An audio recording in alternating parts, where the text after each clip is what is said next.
Hello, our mighty Saurus and Sora. It is a nice day to learn about fossils, dinosaurs, and prehistoric creatures, isn't it? My name is Ava, and I will be your companion on the journey to explore the ancient world.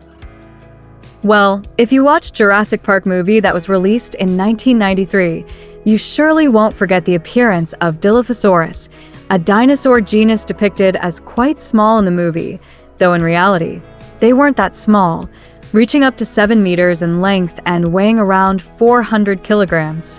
When the character Dennis Nedry tried to escape with stolen dinosaur embryos hidden in a shaving cream can and got stuck in the storm, he encountered a Dilophosaurus. Despite being an important park employee, Nedry seemed unfamiliar with the characteristics of these dinosaurs. As a result, he was surprised when the dinosaur spread its frill and spat venom at him right in the car, leading to a demise for the unscrupulous IT guy early in the movie. It wasn't until Jurassic World Dominion that Dilophosaurus reappeared, showcasing its venomous abilities in a similar situation. This time, Biosyn's boss Louis Dodgson attempted to escape with a bunch of dinosaur embryos, but ended up trapped in a Hyperloop pod with 3 Dilophosaurus, meeting the same fate as Dennis Nedry in Jurassic Park. The lesson here? Don't try to escape with disguised shaving cream cans containing dinosaur embryos if you don't want to be eaten by venomous Dilophosaurus. Just kidding. However, while these details add drama and excitement to the movie, they also raise questions among dinosaur enthusiasts. Did venomous dinosaurs really exist in reality? We know that in many animal groups existing today, some species possess the ability to use venom for defense or attack. So, what about dinosaurs? Did any dinosaur species have venom, and how can we know that? Today, let's join us to find the answer. Are you ready? Let's begin.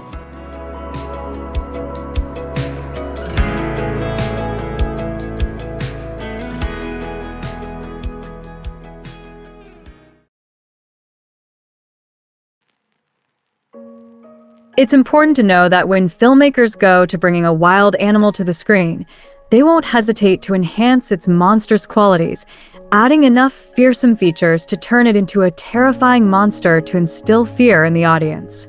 Therefore, giving a dinosaur, albeit small in the movie, venomous abilities is quite an interesting idea. However, from the frill to the venom-spitting ability of Dilophosaurus, all are creations of the writer Michael Crichton, the author of the original Jurassic Park novel. He also admitted that Dilophosaurus was the dinosaur that strayed the furthest from scientific accuracy, and at that time, he had no evidence of the threatening frill or venom-spitting ability of this dinosaur.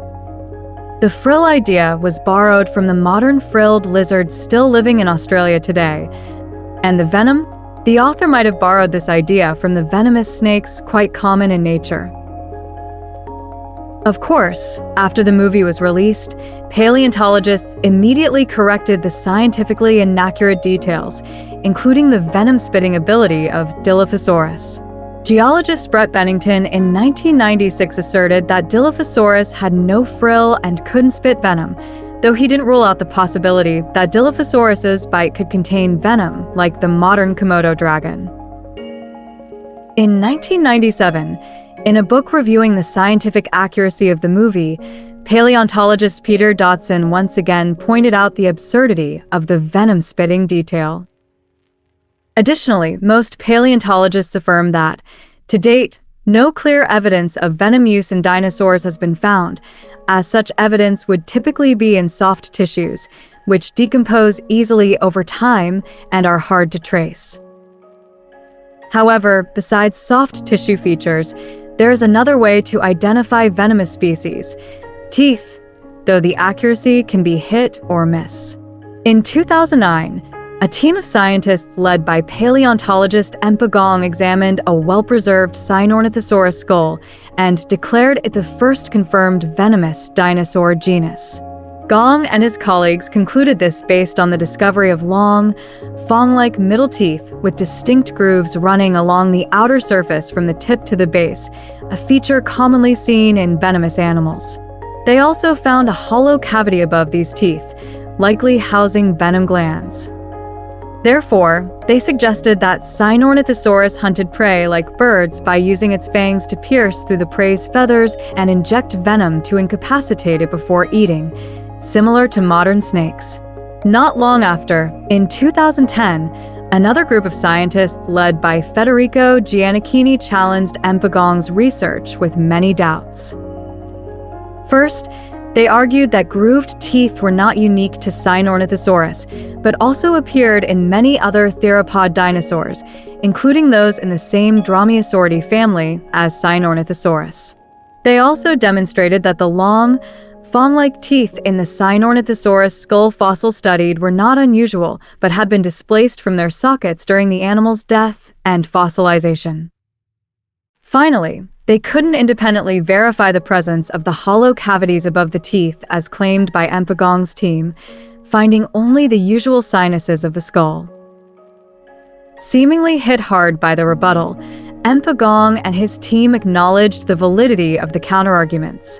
However, they didn't entirely abandon the possibility of venomous dinosaurs, suggesting that venom might have been a primitive trait in Archosaur, the ruling reptiles, and retained in certain descendant lineages, possibly including dinosaurs.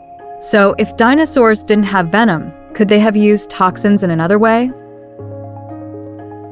Firstly, when discussing the use of toxins in animals, we can generally divide it into two types: venom and poison.